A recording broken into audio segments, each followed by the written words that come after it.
Hey everyone, it's Kaelin Anderson here. Welcome back to my channel, Pour Special Events, where we talk about all things mobile business, especially mobile bartending. So I wanted to talk today about hiring an operations manager and what that might look like. And it sounds so scary. I'll be honest with you. It is. If you are a fellow perfectionist, control freak, fixer of all things, used to being in charge and in control, this is scary, right? We are growing. We are, expanding our horizons, trying to find those ideal clientele, trying to grow our companies. And you may have been a one-person show up until this point, and now you're like, I physically can't keep doing this. So I need to put good people around me who continue to help me expand the work that I do. Or at some point, you're going to be running yourself into the ground. And a lot of things in my life, different avenues in my life, have come to a crossroads right now. So at this point, I have to make some decisions if I'm going to keep going full steam ahead, because there's just too much going on in my life. And they're all great things, but I can only handle so much. So I have been doing some coaching, which has been like being coached, which is great. So in my day-to-day professional life as an educator and instructional coach, I'm constantly telling other teachers, like, you need a coach, you need someone in your corner, let someone help you, have someone there to vent, have someone help you to brainstorm, to keep you fresh for your students. And I got thinking about it, and I'm like, I'm not taking my own advice. Like, I'm an instructional coach. I help others in my day-to-day. Why am I not allowing myself to receive help from other people in my business? What makes that so different? And that hit me, and I'm like, I cannot keep doing this. I have to make a change. So for a very, very long time now, my aunt, who is my right-hand woman, has been offering, now that her children have left the nest, and she's in this new stage of life, she has the time, she has the knowledge, she knows how I like things run, and she's going to do them probably, if not better than me. And so the biggest thing that I need to do is have systems in place so that when we meet, I can hand these things over to her and say, here are the main things that need to be done. Now you have free reign to do them kind of how you need to make it work successfully. But the major, outlines of things, our pricing, how we schedule, how we, have the phone calls with the couples to figure out, what they need for their shopping lists. All of those things I have to have in place in order to hand those over to her, which is something that I was dragging my feet on, because it's very easy when you're used to being a one-woman show to, handle a phone call one way one day, and then you handle a phone call another way another day, and you're like, no, we have to set, this is how this goes every time. So as she has so greatly offered to kind of take this role on in our company, I am super excited to have her, because I know this means a couple of things. So even though it's scary for me to hand the reins over to someone else, even though it's scary for me to be diving into, new avenues in our payrolling system and our bookkeeping system, all those kinds of things that are just much easier with one person, I think it's important to kind of let go of the reins a little, because I have to trust that I have put such a good plan together that she's going to be able to follow it and execute it. And then also putting in place, hey, we'll meet once a week, or we'll meet every other week, and we can kind of go all over all the questions you have from all of our clients to make sure that we're on the same page if you need anything answered. The biggest things that I'm excited for in doing this and moving forward with this are, one, being able to kind of take some of that time back for my family.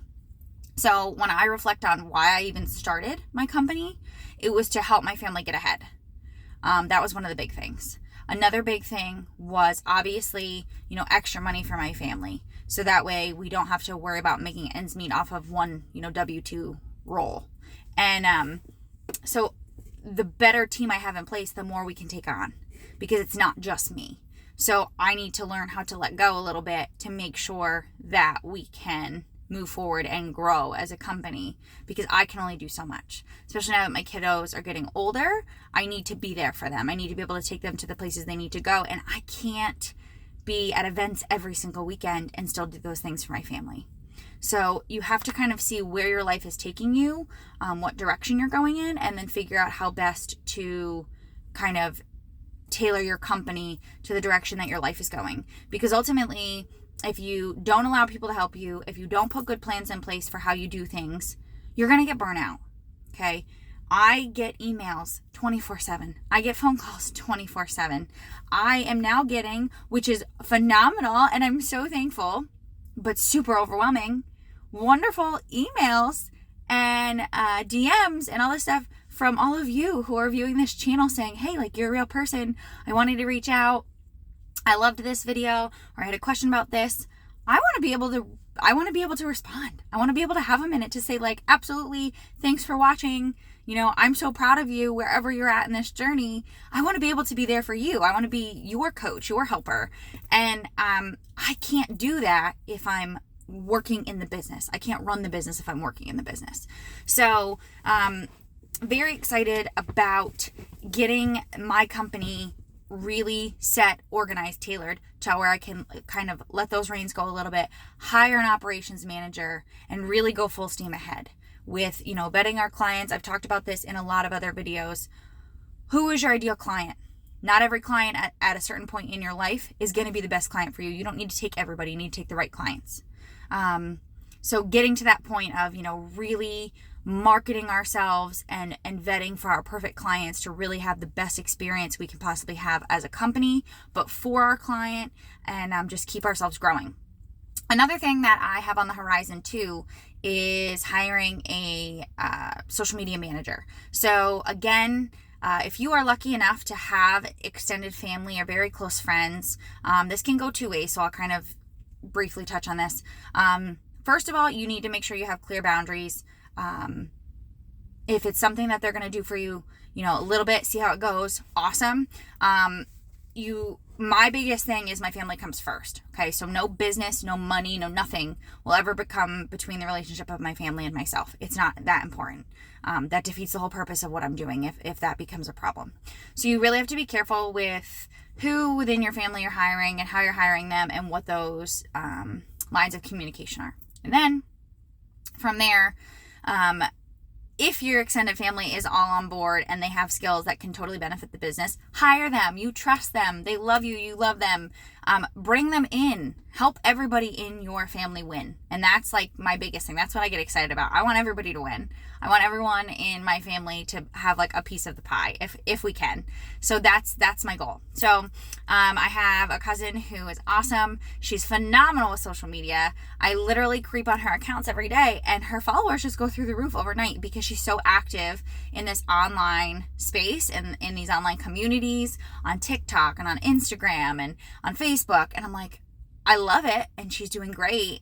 But I don't have the time anymore as a mom, as a wife, in my other career aspirations to be on social media 24/7. I can't do it. It's exhausting to me. And I try when I do put out content to put out stuff that's very specific and will connect with our audience. And it takes me forever. I'm like, I can't keep doing this. So I said, hey, do you want to start taking over my social media accounts? Like, let's see how it goes. And she was all about it. She thought it was like the coolest thing ever, and she's gonna kick butt, and I know she's gonna do great. So two major things going on right now. One is our hiring in of our operations manager, and another is bringing in social media manager, because these things will allow our business to continue to grow, our company to grow, without me having to feel like I'm wearing all of these hats. As a small business owner, I can't keep wearing all the hats. I'm going to burn out, and I don't want to do that. So this is our kind of growing phase, and we're just going to keep pushing forward. I mentioned in hiring an operations manager that it's really putting a lot of pressure on me to get some of these behind the scenes pieces really set how I want them so that anyone can replicate them. And a lot of that started with working on our packing orders. So I have a 4-page packing list now that we are going to be using for every event. And it literally has anything we could possibly use for an event. From the types of mixers they'll be using, the types of garnishes they'll be using, any rentals of ours that they're going to be using. Are we, I call our go boxes, what we pack in our go boxes, the necessities that we always have to have no matter what package they're using. So I created this 4-page packing list. Every event gets a 4-page packing list, and I'll specifically go through and mark down what is needed for that event, and then anyone can pack it, or vice versa. Our operations manager can now, after taking those calls, after getting those clients in, can make that packing list, and then if everything is still stored at my location, I can physically pack, have it all ready to go, know that they have everything they need, and then they can come pick it up and take it to where they need to go, or I can do drop-offs with it. But we have a packing list now that everyone knows, like, hey, if I need something, put it on the packing list, and we will make sure we have it. But the packing list has everything we could think of that we need to do the job effectively, which is huge. Another thing is I use HoneyBook. I talk about it all the time. So our HoneyBook, making sure that the messaging that we present is clear and concise, making sure that our intake form that clients are filling out really has all of the right questions. This way I don't have to reach back out and ask specific questions, something that they may have missed or forgot to add into their intake form, because that just takes another step in the process. And I'm learning that, which I knew this, but I don't know why, I ignore it. Everyone wants instant answers. They want instant gratification. They want instant communication. They want it because they're so used to getting it online. So if it takes 3 or 4 steps for me to get them a quote, we're already off to the wrong start. I need to know where they are, how many guests they're planning on having, the kinds of things that they're looking for, and, if there's any big rentals that they need, which they can see all of these things on my website. I need to know that information from their intake form, because if I see the date and we already have 4 booked, it's probably not going to happen. If I see the venue and it's in another state, it's not going to happen. So I need to know those things and make sure that they answer those questions directly, because I can't give them an accurate quote until they do. There are some wonderful features in HoneyBook where you do essentially coding, simple coding. So they submit the intake form and I can automatically send them a response. I really want to do it for the fact that it would make our quotes instant, which would be great, which our potential clients I think would love. Like, here's your instant quote based on, here are the packages we offer, and then they can select them and it will give them that instant quote. And if they want to proceed, they can make an instant deposit and they can sign a contract. So it's called like a smart file. But my only worry with that is I need to look deeper into HoneyBook to see if it will automatically flag if something is already booked for that day. So, like, my only worry is I don't want to send them our generic offerings that are same across the board, because say someone already booked for August 1st and they're using our ultimate package that has our mobile bar. Well, I only have one, giant mobile bar. So I don't want to randomly, have my system spit out the packages, someone choose that again for the same date, and then I have to tell them, I'm sorry, you can't have it. So that's the only piece of it that, if I can get that worked out, like if they choose this, then they get that. If they, that coding piece, that would be phenomenal. So I really want to look into that and see how that works a little bit more. That's definitely something I have to work on these next few weeks. But definitely hiring an operations manager, hiring a social media manager to keep growing our company, and then listening to our bartenders, what goes well, what are the essentials that they're always using at every event that they do, what is more difficult for them. Sometimes we have events where they're like, well, really want a cocktail setup, in this space. Then we want the rehearsal in this space. That's 2 separate bars. That's more work. That's more lugging. That's more inventory. Like, it's more of everything. So thinking about the pieces of the work that we do and what are the right numbers to charge for these things, and to keep our bartenders happy, because it's super important that they're happy, and then to keep our clients, ecstatic to work with us. This a couple times I've talked about, other businesses that I'm into and things that I do, and I'm just going to divulge this here really quickly. If you've made it to this far in the video, then you'll get to know what I'm talking about. But I actually yesterday successfully completed my doctorate. I got a PhD in administration and leadership, And my dissertation research was on motivation in the workplace. So understanding what motivates people to do what they do and being able to correctly harness those motivations to help your staff do the most, do the best, want to do the things that they do. And if you can understand what motivates them, you can tailor your leadership to them in ways that are more impactful. So I'm really trying to take a lesson out of my own book here of the stuff that I've done to kind of lead my team in ways that allow them to, do really well and want to keep it up in this industry, because it's hard. It's not for the weak. Again, 95% of the time we're doing weddings and we have to be spot on for our clients' most important days of their lives. And it's a lot of pressure, but it's also a great reward to be thought of as someone that's, makes or breaks their important day. So it's really, really a cool thing to be a part of. But hire that social media manager, hire that operations manager once you get going. You don't have to do it right off the rip. I've been a one-woman show for a long time, but I am learning that my challenge to myself now is how to lead teams, how to be a leader, how to grow a team, how to run a company, and not always just be that worker. Because if I'm working in my business every day, I have a job. But if I'm working on my business every day, I have a company.